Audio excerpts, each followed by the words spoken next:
Well, for one, Qatar as a country is just not really suited to hold an event like this. Let's begin with the weather. For its entire history, the World Cup has been held in the Northern Hemisphere's summer, usually in June or July. Problem is, the average temperature for Qatar during that time is well over 42 degrees Celsius.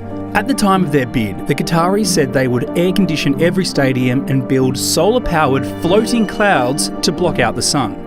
Now, that last bit didn't happen, but they did manage to install air conditioning pitchside in the 8 venues built for the World Cup. The Arab states are renowned for their spectacular and monumental architecture. Think of Burj Khalifa and Palm Islands in Dubai, the Louvre Museum in Abu Dhabi, and the 10,000-room hotel being built in Mecca. Fueled by these states' immense oil wealth, they're constructing buildings with a scale and ambition unparalleled anywhere in the world. The Qatar 2022 World Cup is no exception. Despite being the smallest nation ever to host the football tournament, they've gone all out, creating 8 breathtaking stadiums, the envy of the world. All the stadiums are powered by solar panel farms, and given Qatar's scorching climate, their cooling systems have been meticulously designed. After all, fainting football superstars did not make the best headlines. In fact, Qatar's dedication to sound environmental practices earned all the stadiums 4 or 5 stars from the Global Sustainability Assessment System. It's all very impressive. Let's take a tour around these 8 modern marvels. We're exploring how they were made, what they cost, and the unbelievable story behind each. 𝐴𝐵 Stadium. The first and perhaps most instantly recognizable area is the 𝐴𝐵 Stadium, located about 35 kilometers away from the Qatar capital of Doha. It can hold 63,000 people. It's the second biggest of all the stadiums built, and indeed, it towers over the surrounding landscape. After winning its bid to host the World Cup in 2010, Qatar set about building their vision. In 2015, they awarded Dar Al Handasa, a Lebanese construction company, the contract to design and build the stadium. Their vision drew inspiration from the traditional tents of the nomadic Bedouin peoples of Qatar, known locally as Bayt al-Sha'ar tents. The name was also given to the stadium. The walls billow in and out, echoing the flowing fabric. Such tents are ideal in the hot desert climate. However, the 𝐴𝐵 system features a slightly more high-tech solution. A colossal, retractable roof will cool the interior, helping to manage the scorching Qatari temperatures. The tent-like structure also shades the pitch. This clever design work earned the stadium several sustainability certifications, including a 5-star GSAS rating. But the stadium is more than just a football arena. You'll find a 5-star hotel and shopping center inside its massive walls. These luxurious hotel suites and rooms all boast balcony views of the football field in a breathtaking display of opulence. It's like no stadium on earth, aside from its siblings built for the World Cup. The stadium is planned for 8 games, including the opening match. However, once the tournament is over, the upper tier of seats will be removed and given to developing nations. It's a bold gesture that will reduce the stadium's capacity to below 32,000. A more manageable number, considering the local city of Al Khor has a population of only 202,000. Al Janoub Stadium. Established in one of Qatar's oldest neighborhoods, Al Janoub Stadium was designed by the renowned British-Iraqi architect Zaha Hadid, famous for the London Olympics Aquatic Center and Beijing Daxing Airport. Sadly, Hadid died in 2016 and never witnessed the stunning postmodern and neo-futurist design she conceived. It wasn't merely a futuristic vision, however. The swooping, frilled curves are meant to mirror the sails of traditional dhow boats used by pearl divers to weave through the tumultuous currents of the Persian Gulf. It's not hard to see the similarity. In fact, the curvilinear roof gives spectators the feeling of being on a ship, and the bowed beams holding up the roof also resemble a ship's hull. It's a beautiful nod to the seafaring history of Al Waqra, the city where the stadium is located. It also features a retractable roof and complex cooling system capable of reducing the inner temperature to as low as 18 degrees.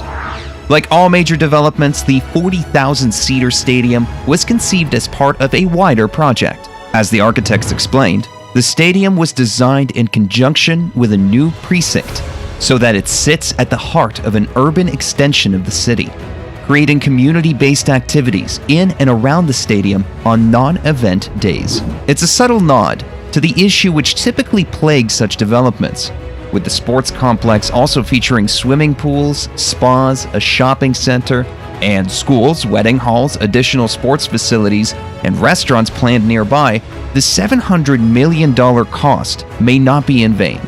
Still, 20,000 seats will be removed after the stadium's 7 World Cup games. Ahmad bin Ali Stadium. The Ahmad bin Ali Stadium, better known as the Al Rayyan Stadium, sits on the site of one of Qatar's former major arenas. In fact, it's almost the same stadium, with 80% of the construction materials being reused or recycled. It's a masterclass of upcycling. Not that you could tell. Designed by Pattern Design, this 40,000-seater stadium features a huge media facade with a membrane that acts as a screen for projections, news, commercials, and tournament information. It's hard to comprehend the scale or the glimmering spectacle it creates on the horizon, miles away in the desert. With a price tag of $360 million, it's one of the cheaper stadiums built by the Qataris, but no less breathtaking. It is also one of the few planned to be used by a sports team after the tournament ends. The Al Rayyan Sports Club will call the stadium home, albeit with a reduced capacity of 20,000. Al Rayyan is a multi-sport club and one of Qatar's most successful. With titles in basketball, handball, and volleyball, the stadium is sure to get significant use, although it's the football team that receives most of the attention. The stadium will host 7 matches through the 2022 World Cup, opening to the public in December 2020. It's already hosted 4 matches during the FIFA Arab Cup 2021, where it was a wild success. Al Thumama Stadium. Al Thumama Stadium is perhaps the most Arabic in its aesthetic. Named after a native tree, its design is based on the traditional gafia, a woven hat popular amongst Arabic men. It's an unusual design choice for a football stadium. Still, it certainly strikes a bold and elegant image on the Qatari skyline. In fact, so inspiring is the design that it was awarded the MIPIM Architectural Review Future Project Award in the Sports and Stadiums category in France. Located in Al Thumama, a district of Doha, the stadium is just 12 kilometers south of the city center. The glistening stadium is therefore planned to be at the heart of the tournament, featuring 8 games including a quarterfinal. Like other stadiums, it has a capacity of 40,000 people, planned to be reduced to 20,000 following the tournament. It's also part of a wider development project. The $342 million stadium sits in a 50,000 square meter public park, brimming with greenery, not often seen in the arid country. It's a clear statement of Qatar's environmental ambitions. Where the 20,000 seats are removed, a boutique hotel is planned, and a branch of the world-renowned 𝐴SPTAR Sports Clinic. A mosque will also feature inside the stadium, highlighting a desire for the arena to continue to serve the community long after the tournament has ended. After all, though Qatar is among the world's wealthiest countries, wasting billions on stadiums is a step too far, even for them. Already, the stadium has hosted 6 games in the FIFA Arab Cup 2021, including a semi-final between host nation Qatar and Algeria. Education City Stadium. The Education City Stadium isn't the most romantically named of the 8. Nevertheless, this 40,000-seater arena located in Education City, 7 kilometers south of Doha, has earned the nickname the Diamond in the Desert. A single glance tells you why. Designed by Fenwick Iribarren and Pattern Design, the building has a facade composed of a myriad of diamond shapes, giving the overall structure its jewel-like appearance. Indeed, these diamond patterns appear to shimmer and change color as the sun moves across the sky. Despite being the jewel in the crown of the Qatar World Cup ambitions, it's also among the most environmentally sustainable stadiums in the world, receiving a 5-star GSAS rating. In fact, 20% of the building's material came from green sources. Education City Stadium will be among the most prominent following the World Cup, built in the heart of Education City, which features satellite campuses of 8 international universities. The stadium will play host to the university athletic teams, retaining 25,000 of its initial 45,000 seats. The stadium will feature in 8 World Cup games, including a quarterfinal. Since its opening in early 2020, it's served as a popular arena for international football events, including the 2020 FIFA Club World Cup and 5 matches during the FIFA Arab Cup 2021. The $700 million stadium is certainly proving its worth. But with such an exorbitant price tag, the Qatari will be looking for other headline events to host going forwards. Khalifa International Stadium. Qatar's premier stadium is rightfully known as the National Stadium, named after Khalifa bin Hamad Al Thani, Qatar's former emir. It sits within a truly vast complex of sports centers, shops, and restaurants. The stadium first opened in 1976 and hosted the 1992 Gulf Cup, in which Qatar won for the first time. For the 2006 Asian Games, the stadium's capacity was increased from 20,000 to 40,000 seats, and a roof was added to cover the western side. With such an illustrious history, the Khalifa is the only World Cup stadium not being partially or fully dismantled afterwards. Although, with a refurbishment cost of $374 million, equivalent to some of the smaller stadiums, it's hardly surprising. Home to Qatar's national football team, as well as numerous other track and field competitions, it's the best known and used stadium in the country. In recent years, it's played host to 6 games of the 2011 Pan-Arab Games, the 2019 World Athletic Championships, and 5 games of the 2019 FIFA Club World Cup, including the final. It'll be an exciting venue for football fans situated in Doha Sports City, nearby in the Hamad Aquatic Center, featuring an Olympic-sized swimming pool and the Aspire Dome, the world's largest multi-purpose sports hall. The Villaggio Mall is also a stone's throw away, inspired by an Italian hill town. It features a 150-meter-long indoor canal, complete with gondolas. The Khalifa will be a centerpiece stadium for the nation, hosting 8 matches, including the third-place playoff. It's still not the biggest stadium the Qataris have built, however. Lusail Stadium.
Stadium 974. The most impressive stadium isn't the biggest, however. Stadium 974, formerly Rasba Aboud Stadium, is a 40,000-seater arena unlike anything anywhere on the planet. In fact, despite opening in November 2021, the stadium won't exist in a few years. That's right, after the World Cup ends, the entire structure is planned to be dismantled. Indeed, from its conception, the whole stadium was built with impermanence in mind. Its name, which pays homage to Qatar's international dialing code, is also an element of its design. Constructed from 974 recycled shipping containers and modular steel, the extraordinary stadium is a blueprint for future tournament hosts worried about being stuck with an expensive stadium they can't fill. It's the first temporary venue in FIFA World Cup history. Its inventive design uses containers for bathrooms and concessions, as well as the stadium's outer wall. Despite this cobbled-together approach, the waterfront area is uniquely beautiful, maintaining the grandeur of traditional stadiums but with a modern eco-spin. It received a 4-star sustainability rating from the GSAS. Nor are the Qataris wasting their efforts. The stadium was tested on the 2021 FIFA Arab Cup's opening day and is planned to host 7 matches during the 2022 World Cup, up to the last 16. It's unknown exactly how much the temporary structure costs to build, though the site will become a waterfront development after being deconstructed. The shipping containers, modular steel, and seats will be provided as assistance to underdeveloped countries worldwide. You bet it won't be the last temporary stadium to feature in a World Cup, but it will be the benchmark by which all others are measured. But what do you think? Has Qatar exceeded expectation by producing the greatest football stadiums in the world? Or are they yet more monumental structures that will fail to live up to the hype? After all, stadiums of World Cups past are often doomed to financial problems, remaining empty for years. And what do you think of the temporary stadium? Is this an ingenious solution to the problem? Let us know in the comments below. If you enjoyed this video, make sure to watch our other video on the top 5 mega projects in Dubai. Thanks for watching. We'll see you next time. নগদে আসলেই রিচার্জে 1000 টাকা cashback আর account খুলতে dial *167#। এবার আহো বাতি যাও।